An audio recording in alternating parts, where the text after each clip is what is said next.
Appeal करता हूं कि ये जलसे जुलूस से गवर्नमेंट को कोई फर्क नहीं पड़ने लगा। जहां हम जलसा कर रहे हैं तो वहां पर उन्होंने डैम भी बना दिया। जलसा इंशाल्लाह वही होगा और जरूर होगा। नो कॉन्फिडेंस मोशन आ जाए असेंबली में, आईनी तरीका तो वो है, इस्तीफे देंगे हम इलेक्शन करवा के और मजबूत होके आ जाएंगे।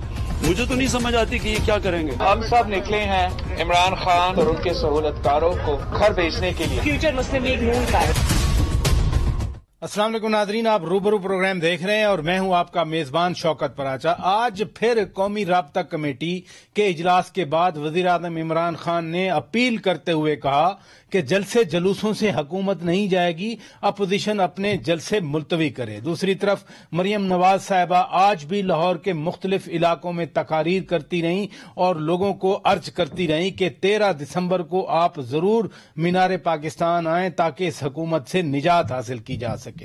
पीडीएम अब जनवरी के आखिरी हफ्ते में इस्लामाबाद तक मार्च करेगी। वजीर आज़म इमरान खान कहते हैं कि आईनी तरीके के जरिए आएं और अदम एतमाद की तहरीक लेकर आएं ताकि पार्लियामेंट के जरिए जो कुछ भी हो सके। अपोजिशन अरकान अपने इस्तीफे देना शुरू हो गए हैं। दूसरी तरफ हुकूमत के लोग तो उनका मजाक उड़ा रहे हैं कि ये इस्तीफे कहां देंगे। भारत में भी लॉन्ग मार्च है, भारत में भी लॉकडाउन है, वहां के किसानों ने दिल्ली का घेराव किया हुआ है और ये गूंज बरतानवी पार्लियामेंट तक भी पहुंची हुई है। हम तो सोशल मीडिया के जरिए एक दूसरे के खिलाफ गालम गलोच इस्तेमाल करते हैं और बेशर्मी और बेहयाई की हदों से तजावुज करने वाले ट्रेंड भी चलाते हैं, लेकिन भारत 15 साल तक मसलसल 750 फेक सहाफियों और 10 से ज्यादा एनजीओज के जरिए दुनिया के तमाम फोरम पर पाकिस्तान के खिलाफ जहर उगलता रहा। ये मैं नहीं कह रहा, ये पाकिस्तान नहीं कह रहा, ये यूरोपियन यूनियन डिसइंफो कह रही है। आज के ये हमारे मौज़ूआत हैं। मेहमानों का तारफ करा देता हूं। हमारे साथ इस्लामाबाद स्टूडियो में मौजूद हैं मुफ्ती कुफायतुल्लाह साहब, JUI से ताल्लुक है, सेनेटर अनवारुल्लाह काकड़ साहब बलूचिस्तान अवामी पार्टी से ताल्लुक है, नादर नबील गबोल साहब पाकिस्तान पीपल्स पार्टी से ताल्लुक है और नदीम कुरैशी साहब PTI के तर्जमान भी हैं हुकूमत पंजाब के। सारे मेहमानों का बहुत शुक्रिया। मैं आपसे प्रोग्राम का आगाज करता हूं, आप यहां तशरीफ रखते हैं। आपकी तहरीक चलनी है। पीडीएम के हवाले से फवाद चौधरी साहब ने बड़ा दिलचस्प तबसरा किया है। उन्होंने कहा है कि इनकी स्टीयरिंग कमेटी में स्टीयरिंग किसी और के पास है, इनके जो ड्राइवर हैं वो नापुख्ता हैं, इनका जो गेयर है वो लंदन वालों के पास है, इनकी हैंड ब्रेक कराची वालों के पास है, तो ये गाड़ी पीडीएम की तबाह होगी, ये कहीं नहीं चल सकती। बिस्मिल्लाहिर्रहमानिर्रहीम। फवाद साहब और चौधरी साहब के किस बात का हम रोना रोएंगे। कुछ लोग ऐसे होते हैं कि वो ऊंट पटांग से अपने आप को जिंदा रखते हैं, उनका सियासी कैरियर नहीं होता। फवाद साहब को तो हम जानते हैं, वो हर एक पार्टी में होते हैं। नहीं, MNA है, मिनिस्टर है, हाँ, कैसे नहीं है? तमाम पार्टियों में होते हैं ना, एक पार्टी जाती है दूसरे में आ जाते हैं, ये सबके तर्जुमान रहे हैं ना। अगर बिलफज़ व तकदीर ये जो कहते हैं कि गैर कहीं है और स्टीयरिंग कहीं है, फिर उनको परेशान नहीं होना चाहिए ना। ये तो इतने परेशान हैं कि मैं क्या बताऊं कि वजीर आजम जो कह रहे मैं डायलॉग नहीं करना चाहता था चोरों के साथ, उसने कल नहीं कहा कि मैं पार्लियामेंट में डायलॉग करना चाहता हूं और कोई डायलॉग के बगैर कोई वास्ता नहीं होगा। फिर ये डायलॉग क्यों करना चाहते हैं? मैं अर्ज ये करना चाहता हूं कि इस तरह के ख्वाब देखने पर पाकिस्तान में कोई एतराज नहीं है, कोई कानूनी पाबंदी वो देखें। हम लगे हुए हैं, लोगों को मोबिलाइज कर रहे हैं, लोग आ रहे हैं, हमें परेशानी नहीं है और हम अपने उसी शेड्यूल के मुताबिक ठीक जा रहे हैं। हम इंशाअल्लाह जनवरी में आ रहे हैं फवाद, और हम ये गज और ये मैदान मालूम हो जाएगा, इसमें क्या बात है। नदीम कुरैशी साहब, अगर वाकई हुकूमत को डर नहीं है तो फिर ये पंजाब हुकूमत क्यों गिरफ्तारियां कर रही है, क्यों पर्चे काटे जा रहे हैं? इवन DJ भट्ट जो कभी आपकी तरफ भी धरने में वो साउंड सिस्टम लेके आया था, खुद वजीर आजम ने कहा कि हम साउंड सिस्टम वालों को भी पकड़ लेंगे और उसको पकड़ भी लिया गया, फिर अदालत ने उसकी जमानत दी। तो फिर डर किस चीज का है? अगर डर नहीं है तो गिरफ्तारियां क्यों है? पानी क्यों छोड़ा? पानी क्यों छोड़ा है जलसे में? जलसा का बिस्मिल्लाह। पाचा साहब, मैं एक अर्ज करूं आपको, पंजाब में मुल्क भर में इन्फेक्टियस डिजीज ऑर्डिनेंस का निफाज है। आप सिंध में देखें, जब पीपल्स पार्टी की हुकूमत है, तमाम दरगाहें, तमाम اولیاء اللہ کے مزارات سب بند کیے گئے ہیں, تمام پولیٹیکل ایکٹیویٹیز روکی گئی ہیں. وہی صورتحال پنجاب میں ہے. اب ایک جگہ پر اگر ہم یہ ڈیسیجن کرنے جا رہے ہیں کہ ہم نے گیدرنگ کو ڈسکریج کرنا ہے, ہم نے لوگوں کو گیدرڈ نہیں ہونے دینا, ہم ایک ایسی وبا کے اس پینک ترین فیز میں ہیں کرونا کے کہ جس نے پچھلے فیز میں شاید اتنا نقصان نہیں پہنچایا جتنا نقصان. قریشی صاحب پھر دیکھیں نا, ایک طرف کہتے ہیں کہ ہم ان کو روکیں گے نہیں, ٹھیک ہے مت روکیں, دوسری طرف پھر پرچے کاٹتے ہیں, پھر مینار پاکستان میں پانی چھوڑ دیتے ہیں, ڈیم بنا دیتے ہیں اس کو. پراچا صاحب, پاکستان تحریک انصاف کی گورنمنٹ, عمران خان کا مزاج وہ روایتی کوئی منتقم المزاج پالیٹیشین نہیں ہے. ہم نے میں ملتان سینٹرل سے تعلق ہے, اور جس حلقے میں یہ جلسہ ملتان والا ہوا وہ میرا ہی حلقہ انتخاب تھا. یہاں بھی گورنمنٹ کی اسٹریٹجی یہ تھی کہ ہم کسی بھی صورت کسی سانحہ ماڈل ٹاؤن کی طرف نہ جائیں. ہماری جو یہ اقتدار کے, میں اب مفتی صاحب پھر ناراض ہو جائیں گے, یہ اقتدار کے سارے جو بھوکے ہیں, یہ جن کو ہنگر ہے بڑی جلدی کہ ہم کسی طرح واپس اقتدار کی راہداریوں میں آ جائیں, یہ 35 سال اقتدار کے اندر رہے ہیں. ابھی انہوں نے فواد چودھری صاحب کے بارے میں مفتی صاحب نے فرمایا کہ جی وہ ہر جماعت کے ساتھ رہے. مولانا فضل الرحمان قبلہ کو بھی یہ اعزاز حاصل ہے, پچھلے 35 سال کی ہر اقتدار کی راہداریوں میں مولانا صاحب براجمان رہے. وہ جنرل مشرف کا اقتدار ہو, وہ بے نظیر بھٹو کا ہو, وہ نواز شریف کا ہو. اور میں سمجھتا ہوں پہلی بار پاکستان کی عوام نے یہ فیصلہ کیا کہ اس ملک سے ان روایتی سیاستدانوں کے خلاف ووٹ کرنا ہے. یہ تو کہتے ہیں چلے ادھر رکیے, آپ نے سندھ کی بات کی, میں ذرا نادر گبول صاحب کا ویو لے لوں.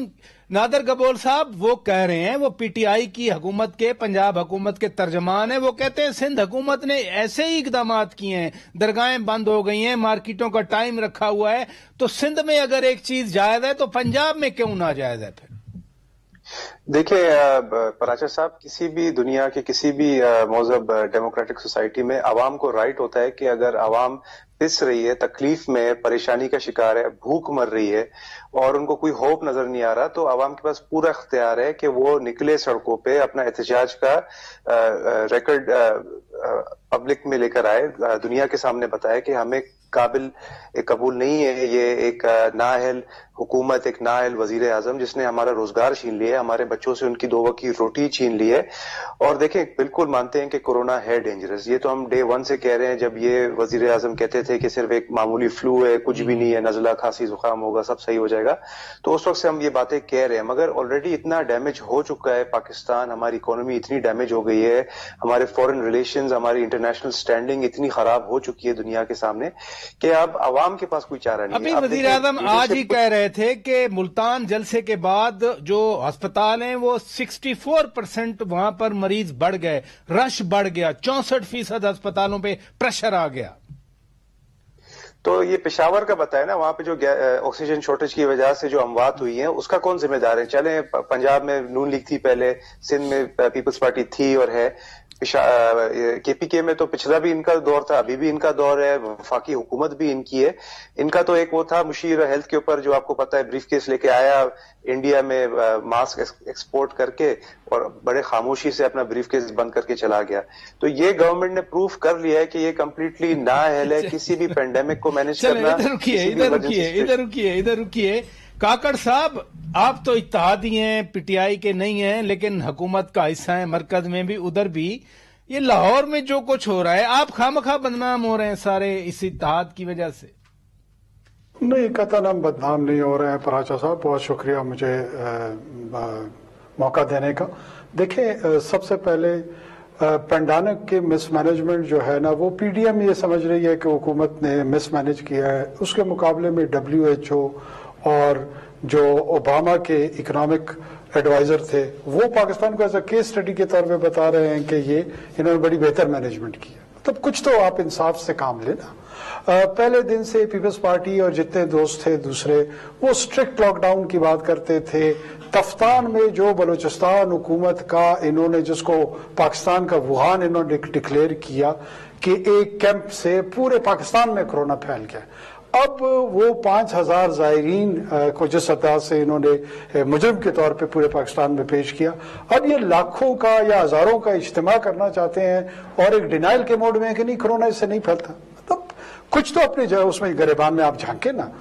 इमरान खान की हुकूमत में यकीनन कुछ न कुछ कमियां होंगी, लेकिन क्या ये बिल्कुल परफेक्ट है और इस अंदाज में अपना बयानिया पेश करते हैं जैसे ये तमाम का तमाम आला और अरफा सच पे इनको एक्सेस हासिल है? नहीं, अब देखें ना, लाहौर में तो वो जलसा कर रहे हैं, वो कोई बात नहीं, ये बहुत बार ये बात हुई, लाहौर में जलसा कर रहे हैं। मरियम नवाज साहिबा आज भी पूरे लाहौर का उन्होंने फिर चक्कर लगाया, वो रैलियां निकाल रही हैं, ये तो आगे बढ़ रहे हैं ना, ये आर्ग्यूमेंट नहीं मान रहे वो आपका। और चले ना करे तस्लीम। देखिए, मैं आपको फिर अर्ज करता हूं, क्या इनके 13 दिसंबर के जलसा होने से पाकिस्तान की वफाकी हुकूमत जलाई जाएगी? मेरा जवाब है नफी में नहीं जाएगी। क्या इनके इस्तीफे देने से कॉन्स्टिट्यूशनल क्राइसिस आएगा? मेरा जवाब नफी में नहीं आएगा। क्या इनके लॉकडाउन करने से, शटर डाउन हड़ताल करने से हुकूमत जाएगी? मेरा जवाब नफी में नहीं आएगा। क्या ये धरना देंगे? आपका क्या ख्याल है कि ये धरना इस सर्दी के मौसम में, जनवरी के महीने में, इतना आसान काम है? 2-2, 3-3 महीने जिस तरह लोग पिछले सर्दियों में हमने एक तजर्बा करके, ऑब्जर्व करके इनको देखा है। ये सर्दियों वाली, जनवरी वाली, सर्दियों वाली आपने बात की, बड़ी इंपॉर्टेंट है। इधर रुकिएगा नाजरीन, मैं ब्रेक लेता हूं, ब्रेक के बाद जब वापस आऊंगा ये जो क्वेश्चंस हैं मैं यही पैनल के सामने रखूंगा, क्या जवाब देते हैं अपोजिशन वाले, ब्रेक के बाद बात करेंगे।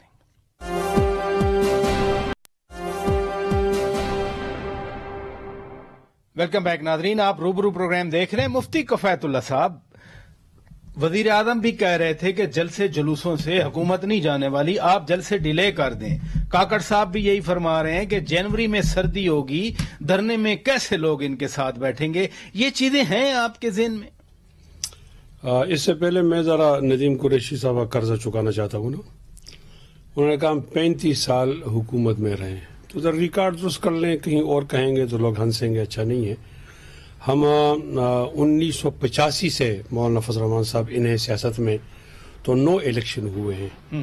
9 में 5 में हम जीते हैं और 4 में हम हारे हैं। बता दिया जाए, 1993 में हम हारे हैं, 90 में हारे हैं, माफ कीजिए 97 में हारे हैं, तो हम तो बाहर भी रहे हैं, कोई ऐसी बात तो नहीं है। इन्होंने ये जो कहा हम हुकूमत में रहे नहीं, अब परवेज मुशर्रफ के दौर में एक स्याह दौर था कि इन्होंने दान ली की काफ को जिताने के लिए, और वो नहीं जीत सके। जिन हमारे उम्मीदवारों की मार्जिन 20,000 तक थी उनको तो डबो दिया, इन्होंने हुकूमती उम्मीदवार को 20,000 वोट दिलवाए, लेकिन जिनकी मार्जिन 30 थी, 40 थी, वो बच गए। तो ये आप उनका ताना देते हैं। मौलाना फजल रहमान साहब अपोजिशन लीडर थे और किसी से भीख मांग कर नहीं आए थे। अगर आज का अपोजिशन लीडर हुकूमत का हिस्सा नहीं है मियां शहबाज शरीफ, तो कैसे मान लिया जाए कि मौलाना फजल रहमान साहब हुकूमत का हिस्सा है? मैं एक और बात बहुत इन तमाम लोगों को एक जवाब देना चाहता हूँ। वज़ीर आज़म में बड़ा सादा है ना, कहते हैं कि 126 दिन हमने धरना दिया और हुकूमत नहीं गिरी। मैं मान लेता हूँ ये हकीकत है, लेकिन इसके साथ शौकत साहब एक जुड़ी हुई हकीकत और भी है कि हुकूमत गिरी तो नहीं, लेकिन जब गिरी तो उसी की जोली में गिरी से धरना दिया था ना। तो हम भी यही मशक करना चाहते हैं जो हमें इमरान खान ने बताया ना। अब सर्दी है, वहाँ बारिश है, वहाँ गोली है, वहाँ गाली है, ये तो हमारा मसला है जी, आपका मसला तो नहीं है। हमारे पास ऐसे रजाकार हैं अल्हम्दुलिल्लाह कि आप गोली भी बरसाएं तो नहीं जाएंगे, आप आजमा तो लिया। अब इंशाअल्लाह अज़ीज इस दफा हमारा गरेबान में हाथ ठीक ठाक पड़ा हुआ है और ये लोग जाएंगे। ये जो कहते हैं ना कुछ नहीं होता, ये इनके अल्फाबेट्स अलग हैं, हमारे अल्फाबेट्स और हैं। हम बोलते हैं ABCDEFGHIJ, ये क्या बोलते हैं ABCDEFGHQ, इसलिए ये जोर जोर से बोल रहे हैं, लेकिन अवाम का रैला आ रहा है, इनको भाग के ले जाएंगे इंशाअल्लाह। नदीम कुरैशी साहब, अवाम का रैला तो आ रहा है, आप जो मर्जी हुकूमत कहती रहे कि जलसों से नहीं जाया करती हुकूमतें, लेकिन अभी तो आपके काबू में लाहौर ही नहीं आ रहा। जो लोग इतने छोटे छोटे रैलियों में आ रहे हैं, कैसे कंट्रोल करेंगे? सिर्फ 13 दिसंबर वाला जलसा भी पानी छोड़ दो। प्राचा साहब, आपने मेरी बात को थोड़ा मुझे टाइम जरूर दीजिएगा। अवाम का रेला बिल्कुल आया 2018 में, जो पाकिस्तान पे स्टेटस को की ताकतों को भाकर ले गया, जिसने पाकिस्तान के वसाइल लूटने वालों को रिजेक्ट कर दिया। अभी आपने देखा माजी में 6 माह पहले जो पहला स्पेल था कोरोना का, एक रुकने असेंबली ढूंढे नहीं मिलता था। ये जो हमारे PMLN के लोग या पीपल्स पार्टी के टिकट होल्डर्स जो माजी में यार रहे, इनको अवाम ढूंढती थी। लाहौर के लोग तो खुशियां मना रहे हैं कि चलो जिनकी रूनमाई तो हुई, یہ کسی بہانے میں نواز شریف کو دکھانے کے لیے یا کسی اور شخص کو دکھانے کے لیے.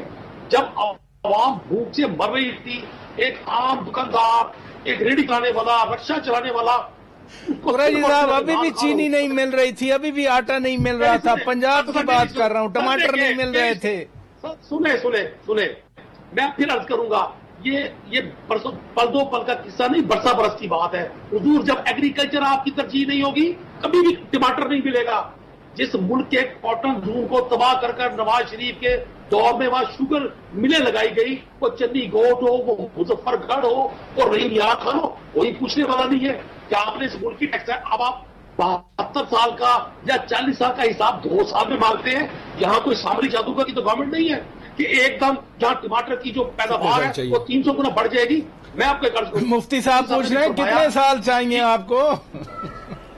10. آپ کو ہمیں اتنے ہی سال چاہیے جتنے سال آپ کے پاس تھے. ہم انشاءاللہ تعالیٰ آپ کو دکھائیں گے. اور مفتی صاحب جس خام خیالی میں نا مفتی صاحب نے فرمایا ادھر رکیے، مفتی صاحب آپ کی بات نہیں مان رہے، ادھر رکیے گا. انوار الحق کاکڑ صاحب، یہ تحریک کا اعلان ہوا، کچھ 2-3 دنوں میں ایسے ٹرینڈز آئے سوشل میڈیا پر، ٹویٹر پر، میں بیان نہیں کر سکتا. اتنی بے شرمی اور بے حیائی کے ساتھ لکھا گیا ایک دوسرے کے بارے میں. دنیا بھر میں سوشل میڈیا کے رولز بنے ہوئے ہیں، ریگولیشنز ہیں. یہاں سٹیک ہولڈرز بیٹھ کر کوئی ایسا کام نہیں کر سکتے کہ مائیں بہنیں جو گھر میں بیٹھی ہیں ان کی عزت محفوظ رہے، ان پہ آنچ نہ ہے. سیاست چلتی رہے، سیاست بڑا عرصہ سے ایسے ہی چل رہی ہے. آپ نے انتہائی پرٹیننٹ ایشو جو کہ میرے خیال میں صرف اس حکومت سے نہیں بلکہ اس پورے سماج اور آنے والی نسلوں کے ساتھ اس کا تعلق جڑا ہوا ہے. پراچا صاحب دیکھیں، ہماری جو اولین شناخت ہے ہم تمام لوگوں کی، ہم سارے کے سارے مصطفی ہیں. ہمارا ایک کلمے پر ایمان ہے، ہمارا ایک نبوت پہ، ختم نبوت پہ ہم سب کا یقین ہے. یہ صرف عقیدہ نہیں ہے، اس عقیدے کے پیچھے جو سب سے بڑی قوت ہے وہ اخلاق کی ہے، وہ ایتھکس کی ہے، وہ ویلیوز کی ہے. اگر ہم ان ایتھکس، ان ویلیوز، ان اخلاقیات کے ساتھ عمل پیرا نہیں ہوں گے، ہمارے عمل میں اس کی نشاندہی نہیں ہوگی، تو میرے خیال میں ہمارا یہ جو عقیدے اور ایمان کا دعویٰ ہے یہ بڑا کمزور دعویٰ ہوگا. یہ اس پہ سوالات اٹھیں گے، ہمارے اپنے اندر سے بھی سوالات اٹھیں گے، اور جو باقی دنیا میں ہمارے ابن آدم کے طور پہ جو ہمارے بھائی ہمیں دیکھ رہے ہیں وہ بھی ہم پہ سوالات اٹھائیں گے.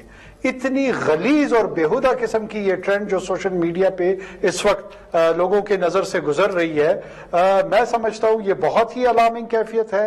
سیاسی قیادتوں کو، مذہبی قیادت کو سامنے آنا چاہیے. اختلافات اپنی جگہ پہ، لیکن جو بنیادی اخلاقیات ہے، چاہے وہ خواتین کے حوالے سے ہیں، چاہے وہ مرد حضرات کے حوالے سے ہیں، یہ ہم سب اس کے پابند ہیں. اس دنیا کے حوالے سے نہیں بلکہ آخرت کے حوالے سے ہمیں اسے آخرت کی نگاہ سے دیکھنا چاہیے، اور اس سے بہت ہی سختی کے ساتھ اس سے اپنے آپ کو دور رکھنا چاہیے. سختی کے ساتھ، ادھر رکیے گا، سختی کے ساتھ. نادر گبول صاحب، پیپلز پارٹی تو خود ایسی جو چیزیں تھیں، غلط چیزیں تھیں، میں کیا الفاظ استعمال کروں، اس کا شکار رہی. اب ایک سیٹ آف رولز آیا، پھر کچھ این جی اوز مخالفت کرنے لگ گئے، کچھ انڈیویجول مخالفت کرنے لگ گئے.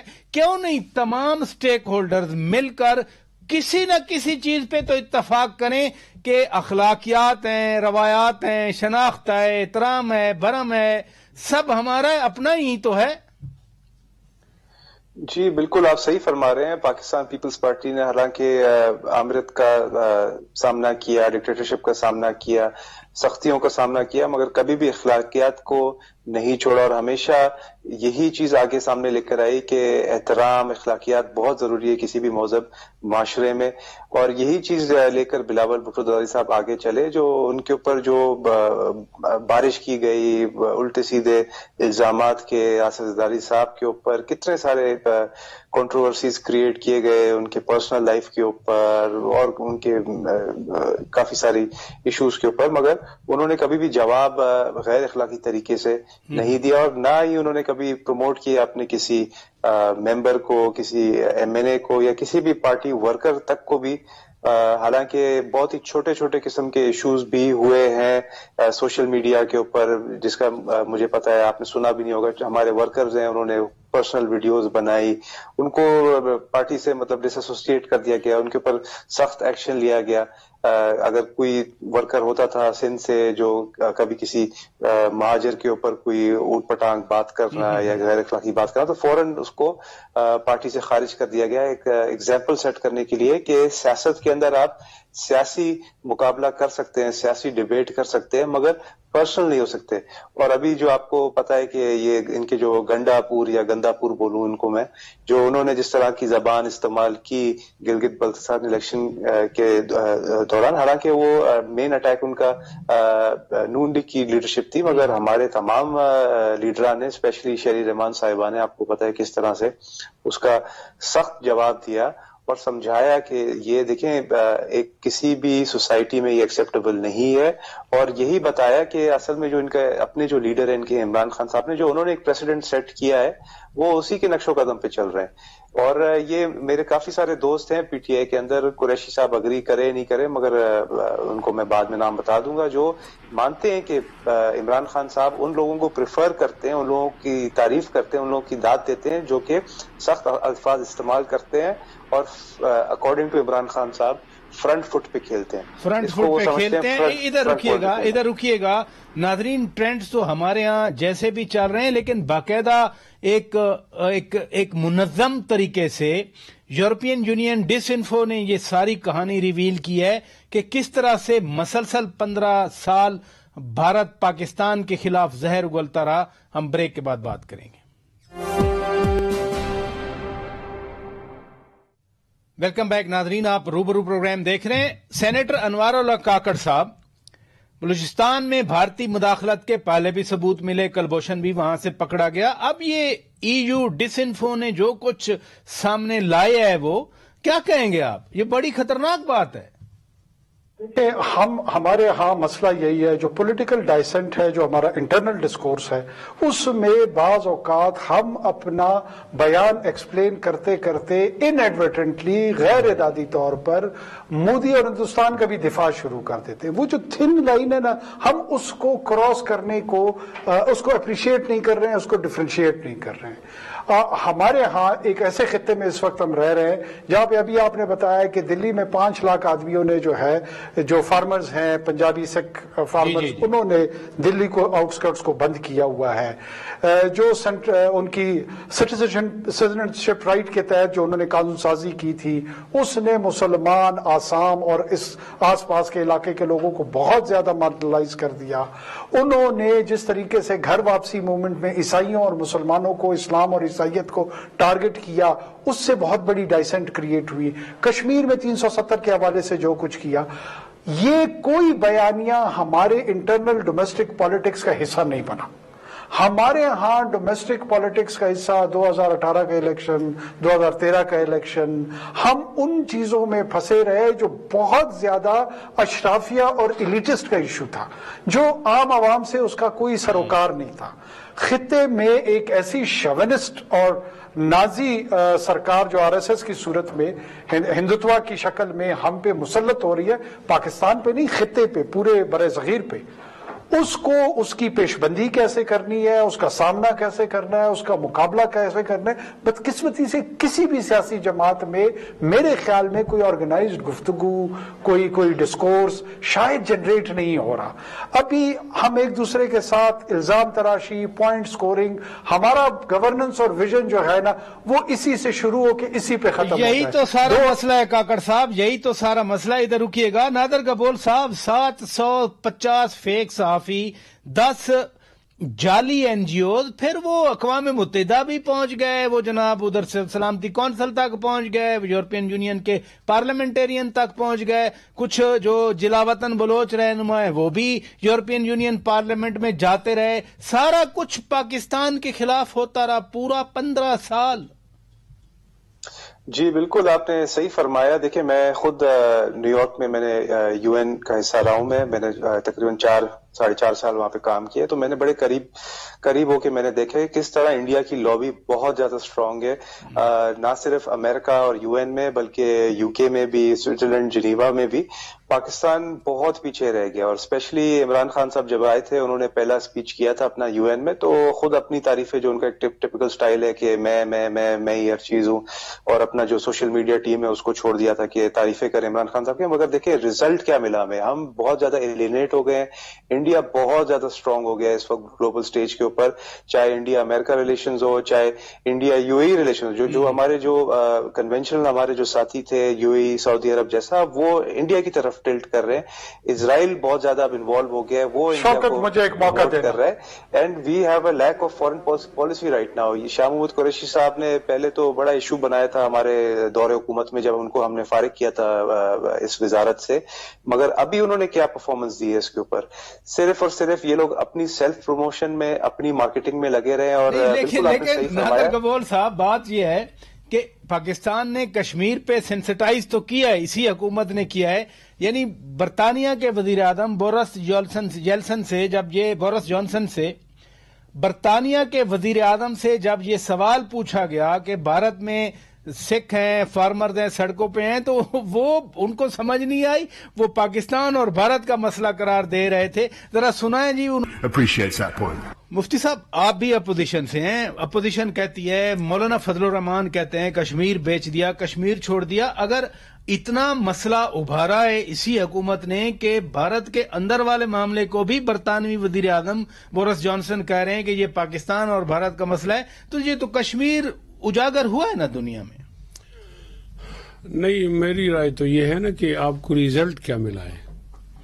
देखो, आप रिजल्ट की तरफ जाएंगे ना, हमारे वजीर आजम ने 56 मिनट की तकरीर की यूएन में और मोदी ने तकरीर की 17 मिनट की, तो फातेह 17 मिनट वाला रहा या 56 मिनट वाला रहा। ऐसा तो नहीं है कि वहां बैठकर हमें तकरीर पे टरहाया गया।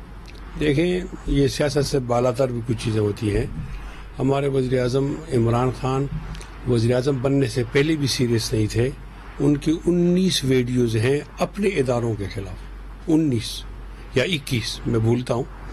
और जब वो आए तो फिर हमारी खारजा पॉलिसी में सवाल आए ना कि जब ईरान में उन्होंने क्या कहा, यूएन में क्या कहा, अफगानिस्तान में क्या कहा, तो ये खारजा पॉलिसी में वहदत फिक्र नहीं है ना। आप जेजुआई के बड़े रहनुमाओं में से हैं। अभी जो खतरा आ रहा है कि कहीं उस किसानों के घेराव की वजह से, लॉकडाउन की वजह से, हड़ताल की वजह से भारत खुदा न खास्ता कोई सर्जिकल स्ट्राइक का ड्रामा रचा ले या बॉर्डर पर मसला पैदा कर दे, क्या सोचते हैं? आपकी पार्टी क्या सोचती है? हमारी पार्टी ये सोचती है कि सबसे पहले हमें फिक्री तौर पर वहदत हमारे अंदर होनी चाहिए। बाज ऐसे मकामात आते हैं कि पार्टी वाबस्तगी छोड़नी पड़ती है। वो मौका होता है जब मजहब को नुकसान होता है। तैयार है नहीं, इसमें क्या बात। मैं तो एक और बात भी आपके हवाले से करना चाहता हूं कि भाई अभी कोरोना है और हमारे जलसे हो रहे हैं, तो हमने सियासत में डायलॉग नहीं करते ना, कतन नहीं करते, लेकिन इसको कैसे समझ लिया कि हम बीमारी पर डायलॉग नहीं करते। बीमारी पर डायलॉग हो सकते हैं ना। तो वजीर आजम तो बुला रहे हैं कि डायलॉग करें। किसने बुलाया? ऐसे ही मीडिया में कल भी वजीर आजम से नहीं, वैसे ही कहते हैं पार्लियामेंट डायलॉग का फोरम। यही बात है, पार्लियामेंट में आपने ठप्पे लगाकर लोगों को बाहर कर दी, फिर अंदर डायलॉग करना चाहते हो। मैं आपके हवाले से तजवीज देना चाहता हूँ, अल्लाह ताला करे कौम सुने कि अपना त्यारा लेकर वहां जाएं, हेलीकॉप्टर वो जो 52 रुपए फी मील चलता है ना, वो जाकर 55 वो वहां पहुंचे और उनसे कहे जी निस्बतन आप तो ईमानदार हो ना, यानी हम पे तो कोई केस नहीं है ना, हम चोरों से बात, वो एनआरओ मांगे, आप तो एनआरओ नहीं मांगते। आप सियासत पे डायलॉग नहीं करो, आप बीमारी पे डायलॉग करो, तो क्या ये मायूस होकर आएगा? लेकिन क्या हमारे उस वजीर आजम जिसके गर्दन के अंदर सरिया है, वो ये हिकमत कर सकेगा? ये तो नदीम से इसका जवाब यही नदीम कुरैशी साहब, ये बड़ी अच्छी तजवीज मुफ्ती किफायतुल्लाह साहब दे रहे हैं। वजीर आजम साहब हेलीकॉप्टर पकड़े, वो डेरा इस्माइल खान जाएं, मौलाना साहब से बात करें, वो कराची जाएं, बिलावल भुट्टो जरदारी से बात करें, मरियम नवाज के पास लाहौर चले जाएं। डायलॉग तो इसी तरह ही होता है ना जी। अच्छा, मुफ्ती साहब के ज़हन में पाकिस्तान के वजीर आजम के हवाले से जो तस्वुर है, मेरे तस्वुर से बड़ा मुख्तलिफ है। एक तो मैं मुफ्ती साहब को अर्ज करूंगा, अभी इन्होंने अल्फाबेट्स पढ़े इंग्लिश के ABCDF और फिर तंजम का ABCD GHQ। मुझे से एक आम पाकिस्तानी के लिए GHQ जो इस मुल्क की रियासतों का जामिन, इस मुल्क की सरहदों का जामिन है, वो हमारे माथे का झूमर है। और जिन जिन मुल्कों में GHQs खत्म हुए उन मुल्कों का हशर मुफ्ती साहब के सामने भी है और मेरे सामने भी है, वो अफगानिस्तान हो, वो शाम हो, वो इराक हो। तो दुआ करें हमें अपने मुकद्दस मोतबर और इन अजीम इदारों को कॉन्ट्रावर्शियल नहीं बनाना चाहिए। दूसरा, मुफ्ती साहब किबला ने फरमाया अपने बातिल चिकन खिताब में, मैं समझता हूं और इमरान खान भी इसी माइंड सेट के इंसान है, मैं इमरान खान के नजरिए का फॉलोअर हूं, मैं किसी family private limited political party का वर्कर नहीं हूं। नहीं जाएंगे खान के खिलाफ ये खड़े हैं, वो बहुत करप्ट है। मतलब मौलाना फजलुर रहमान साहब की अगर लाइफ में से पॉलिटिक्स निकाल दें तो ये जो अरबों की अंपायर बनी है ये कहां से आई है? बिलावल भुट्टो साहब कौन सा मदीना मुनव्वरा के खतीब रहे हैं? मौलाना फजलुर रहमान की बात कर रहे हैं कि डेरा इस्माइल खान जाएं, वजीर आजम यही तजवीज लेके जाएं कि बीमारी पे डायलॉग करते हैं। मैं मौलाना साहब तजवीज दे रहा हूँ और मुफ्ती साहब को रिक्वेस्ट कर रहा हूँ, पाकिस्तान की अवाम मुंतजिर है, आप किसी भी तरह खुदारा नून लीग को और पीपल्स पार्टी को कायल करके रिजाइन करवा दे। पाकिस्तान तहरीके इंसाफ की राह में सबसे बड़ी रुकावट अक्सरियत का नाम। आप किसके तर्जुमान है, हमारे या उनके? अगर मैं आपको कह रहा हूं ना जी, अगर पाकिस्तान आप विकेट भूल गए अक्सरियत होती, सुने ना, अब सुने थे कि मैं भी सुना आपको, अगर पाकिस्तान तहरीके इंसाफ के पास असेंबली में आइन साजी की पूरी अक्सरियत होती तो शायद हम 2 साल पहले वो टारगेट अचीव कर लेते जिसकी कौम से तवक्को थी। तो मैं यानी आप इनकी तजवीज का आप तजवीज नहीं मान रहे, आप क्या कहना चाह रहे हैं? आप तर्जमान है पंजाब हुकूमत के। मैं तो ये कहना चाहता हूँ कि APDM ये सवाल पहले नहीं आया ना, अब सीख रहा है। सिर्फ इक़्तिदार की राहदारियों की तरफ ललचाई नजरों से देख रहे हैं। चले बहुत शुक्रिया नदीम कुरैशी साहब, आपने वक्त निकाला, बहुत शुक्रिया। मुफ्ती किफायतुल्लाह साहब आप तशरीफ ले आए। नादर नबील गबोल साहब बहुत शुक्रिया, आपने वक्त दिया। सेनेटर अनवारुल्लाह काकड़ साहब बहुत शुक्रिया, आपने वक्त निकाला। नादरीन हमारी तरफ से इतना कुछ, अपने मेजबान शौकत पराचा को इजाजत दी।